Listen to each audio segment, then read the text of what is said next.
हे सगळ्यांनी बघितलेलं आहे की गेल्या 10 वर्षामध्येच जेवढा काळ आमचं पहिलं युतीचं सरकार होतं, दुसरं युतीचं सरकार आणि आता तिसरं युतीचं सरकार, या काळातच मराठा समाजाला न्याय मिळालेला आहे. इतर कुठल्याही काळात मराठा समाजाला न्याय मिळालेला नाही.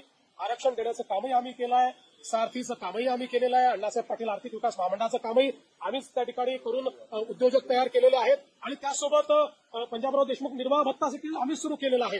परदेशी विद्यार्थ्यांना पाठवणं देखील आम्हीच सुरू केलेलं आहे. त्यामुळे या सगळ्या गोष्टी शिक्षणाच्या असतील किंवा वेगवेगळ्या असतील रोजगाराच्या, या सगळ्या आमच्या सरकारने त्या ठिकाणी केलेल्या आहेत. त्यामुळे मराठा समाजाबद्दल आम्ही सकारात्मकच आहोत.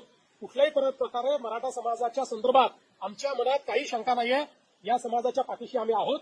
पण त्याचवेळी काही लोक जाणीवपूर्वक हा प्रयत्न करतायत की हे कसं एस्केलेट झालं पाहिजे, कसे दोन समाज एकमेकासमोर आले पाहिजेत, कसं ओबीसी आणि मराठा असं भांडण लागलं पाहिजे. काही लोकांचे स्टेटमेंट सकाळी बघितले मी, त्यांचे प्रयत्न काय माझ्या लक्षात येतात. पण त्यांना मी सांगतो, अशा प्रकारे आंदोलनावर पोळी भाजण्याचा प्रयत्न करू नका, तुमचं तोंड भाजेल, हे मला त्यांना सांगायचं आहे.